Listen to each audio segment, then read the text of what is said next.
Last life story.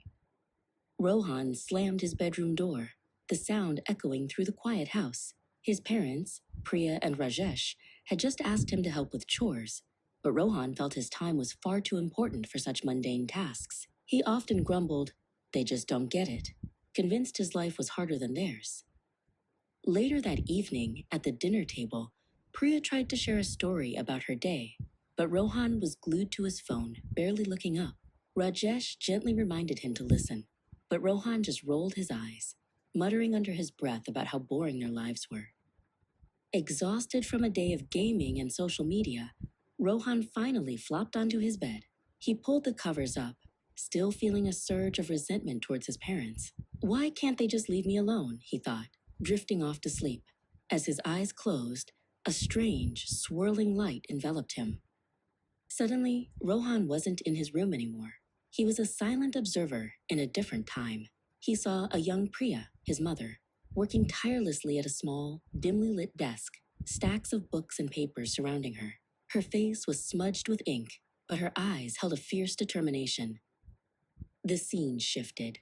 Now he saw a younger Rajesh, his father, toiling under the hot sun, his clothes dusty, his brow furrowed with effort. He was lifting heavy sacks, his muscles straining, all to earn enough to build a future for his family. Rohan felt a pang he couldn't quite place. He watched them, years passing in a blink. He saw Priya giving up her dreams of travel to save for his education. He saw Rajesh working extra shifts, his laughter sometimes a little tired, but always present when he looked at a photograph of a baby, Rohan. Rohan saw countless moments he had forgotten. Priya cheering loudest at his school play, Rajesh patiently teaching him to ride a bike, their faces beaming with pride over a drawing he'd made. Each memory was a thread woven with love and sacrifice. He saw them through sleepless nights when he was ill, their worried faces illuminated by a dim nightlight. He remembered none of this, only their nagging in recent times. A knot began to form in Rohan's stomach. The dream sped up again. He saw Priya and Rajesh, older now, their hair streaked with gray, their steps a little slower.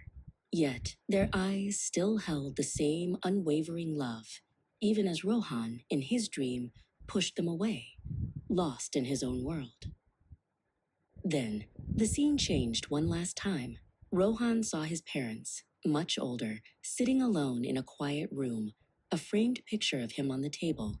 Their faces were etched with sorrow. He tried to call out to them, but no sound came. He looked down at his hands, transparent and shimmering. It was then he understood. He was gone, and his last memories were of regret, of all the love he had ignored.